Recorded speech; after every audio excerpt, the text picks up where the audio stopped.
Welcome back to the GSMC Baseball Podcast, brought to you by the GSMC Sports Network. I'm your host, Sam Menzie. We have a great show for you today. First topic we'll be covering is some teams that got swept over the opening weekend, how much did their fan base worry, and what are some ways they can avoid getting swept in the future and just be better overall into the season. After that, we'll be talking about some teams who swept these teams, the undefeated teams going into the week, and what my thoughts are on them and if I believe in them. After that, we'll be talking about Roki Sasaki being scouted by MLB teams, and then ending off with some general news around the league. Now, before we do that, I would like to ask you to please like and follow the show. We do get a number of questions from viewers, so to ensure that your question does get read in the air, please use the link gsmcpodcast.net. It really does help the show, and it really does mean a lot, so thank you so much for that. And let's get into our first segment of today, which is going to be talking about some teams that did get swept over the opening day weekend. How worried am I about them? And overall, should their fan base worry a lot? So yeah, we'll be talking about that.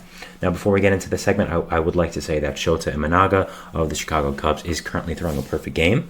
So I know I shouldn't really jinx it, but I don't really believe in that kind of stuff. So as we got updates on that, I will be updating you throughout the stream, and maybe we'll be able to see a perfect game on stream. That would be pretty cool, but it's only through 5, but it is against the Rockies, who, as we know, aren't very good, so I will be letting you know about that.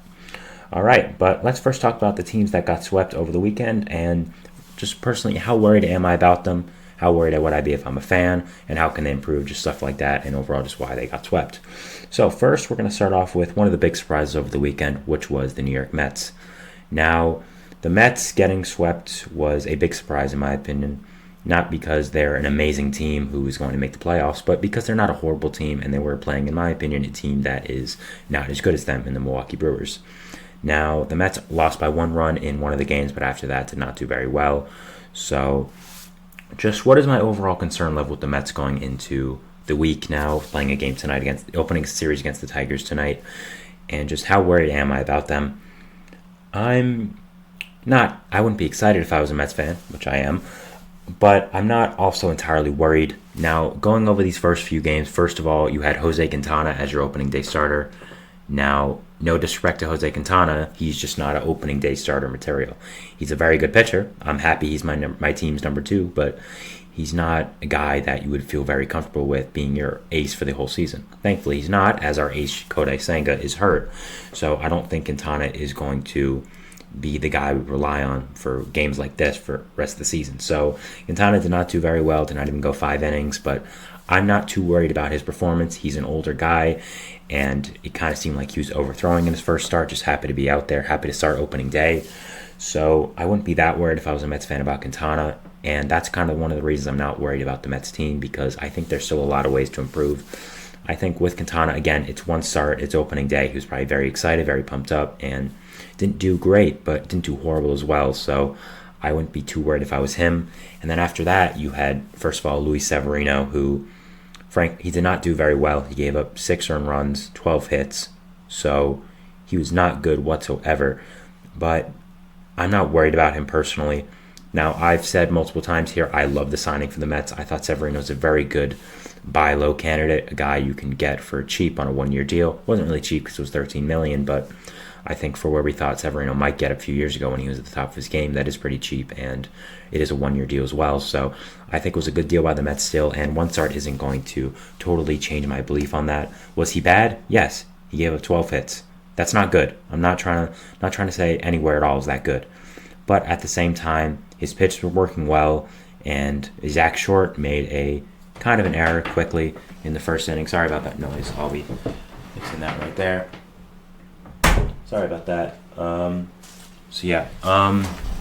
Keeping going with that, I think Severino did get a little unlucky, and because of that, I wouldn't look at that start as the end-all be-all for him. Was it bad? Yes. But again, I think his pitches were working well. I think he got a little unlucky with how the Brewers were hitting things, how with the Zach Short error in the first inning as well. So, yeah, just not something to totally worry about in my opinion with Severino. And then after that, starting, you had Tyler McGill, who in my opinion is just not a major league caliber pitcher.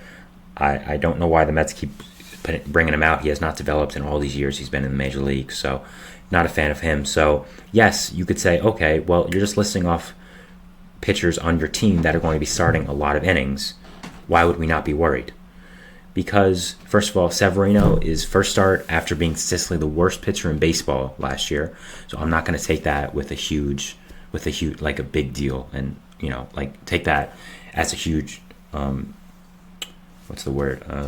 huge piece of his season. I'm not going to really make that a whole thing. And Quintana is older, and his starting opening day is probably a little excited, so I'm not too worried.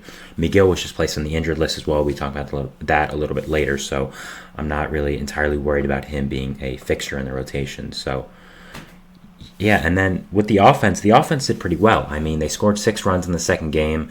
Third game was a little rough, but I think overall they showed a lot of flashes, and I don't really want to make any big statements about the Mets offense until a few things happen. Until one, Carlos Mendoza figures out what he's doing with the lineup. He's been playing around with it a lot. I think we've had 4 different lineup combinations at 4 games now, with the lineup being announced tonight. And so I think he's trying to find his way with the Mets organization, trying to find his way of, okay, how is this lineup going to be set? How am I going to play these players? So I think that's another thing. And after that, also, we don't have JD Martinez. I think JD Martinez would probably be our second or third best hitter right now on this team. And the fact is, we're not going to have him for a few more days. He's starting in AAA Syracuse to make sure he doesn't get hurt, kind of rehab the right way from last season, as he didn't get spring training at all with the team. Signing with them, it's very late.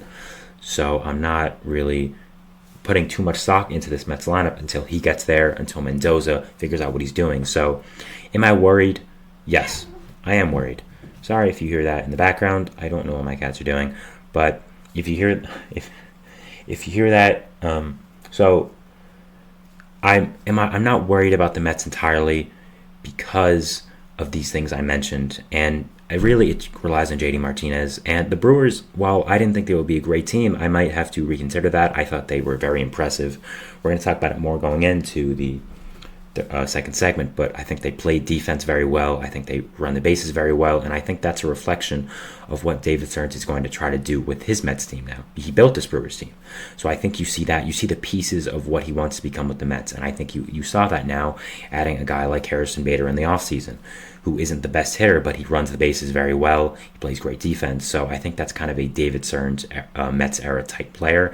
And I think seeing the Brewers and how they played was a reflection of what he wants to build with the Mets right now. So that is my general thoughts on that. And so would I be worried about the Mets?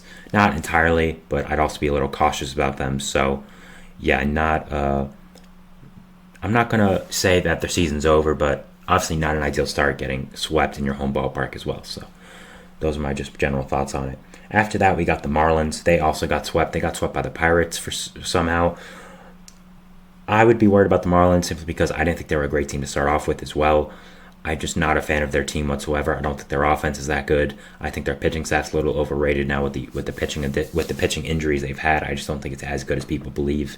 Their bullpen is just not good, and they went into extra innings a few times during the series, and I think we're seeing one of the big reasons why they lost these games after even coming back and scoring a lot of runs is just they don't have the pitching depth right now. And I think with the additions the Pirates made in the offseason with guys like Aroldis Chapman, already having guys like Colin Holderman there, David Bednar, I think that the Pirates just simply had more depth than the Marlins going into these late games. So I would be worried if I'm a Marlins fan, not because of this series, simply because I just don't think this team is very good.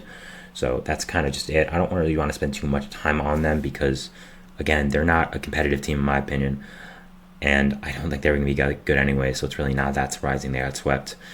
I think it's surprising the team they got swept by, who we'll be talking about next segment, but yeah, overall, I just don't think the Marlins are a good team anyways. So after that, we got the White Sox, again, a team I don't really want to spend too much time on because they're in the same boat as the Marlins. I don't think they're very good, and I didn't think they were very good to start out the season anyways. So yeah, not a big fan of this White Sox team. I don't think anyone is. They don't have that many good players. They're just simply not a good team.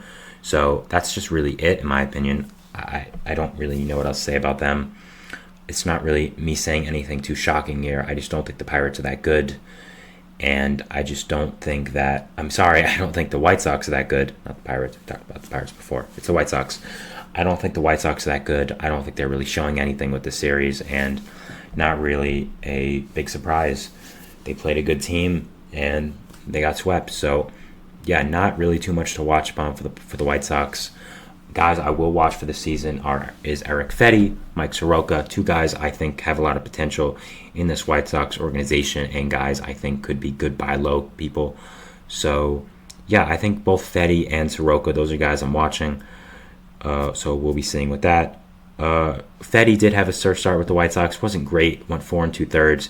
Gave up 2 earned runs. Only 5 hits, though. So we'll just see how he performs overall with the season. And for Mike Soroka, he also made his debut with the White Sox. So how he did, I'll let you know. He did not do great. He started one game, obviously, went 5 innings, gave up 4 earned runs, a home run, 3 walks, 7 hits. So not really what you want from his White Sox debut. Same with Fetty, but I still think both these guys could be really interesting players to watch. And on a White Sox team that doesn't really have much to watch or much to look at, I think these two players something kind of hope, not really hope, but like just players that are interesting in my opinion.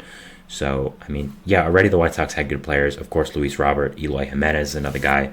So, yeah, there are some pieces on this White Sox team, but they're clearly in a rebuild, and they're not very good this year. And I don't know if they will be for a little while. So, not too much to say about them or the Marlins. Both aren't that amazing of teams. Finally, the most surprising team we have is the Houston Astros. Now, very surprisingly, the Astros got swept in a 3-game series by the Yankees in their opening ballpark. The Astros have not won a playoff game in their home ballpark since I think it was the ALDS of last year, which is crazy. So, yeah, am I worried about the Astros? Yes and no. I think it's kind of in the same boat as the Mets. Obviously, this is not how you want to start the season, especially being a team like the Astros, a team that is so good, has been so good for so long, is considered a dynasty.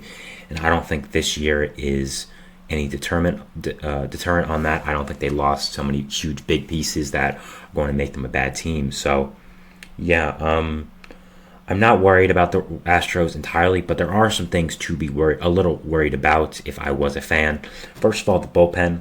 Now, they added Josh Hader, which is a huge get, so I don't want to really undermine that. I think that's an amazing piece, and I think overall that is someone you should be very excited about. I think it was overall still a great signing. I'm not changing my belief after 3 games, but you look at what the price of losing Josh Hader was. First of all, you lost 100 innings of your bullpen in the offseason. You lost Ryan Stanek to the division rival Mariners. You lost Phil Maton to the Rays. Those are 2 guys you relied on very heavily to be middle relief, guys who would come in for 1 or 2 innings and pitch very well. That's, again, over 100 innings of relief that you're missing. Yes, you're fitting that in with Josh Hader. He's covering a lot of that, but Hader is really only a closer that goes 1 inning. So that's kind of it. You don't really know how many innings he's going to pitch, maybe 40 or 50 the entire year, and even 50 might be stretching it. So you lost a lot of depth in that bullpen. You also lost Kendall Graveman to start the season with injury. So there are some things to look out for if you're an Astros fan. I think the bullpen is one.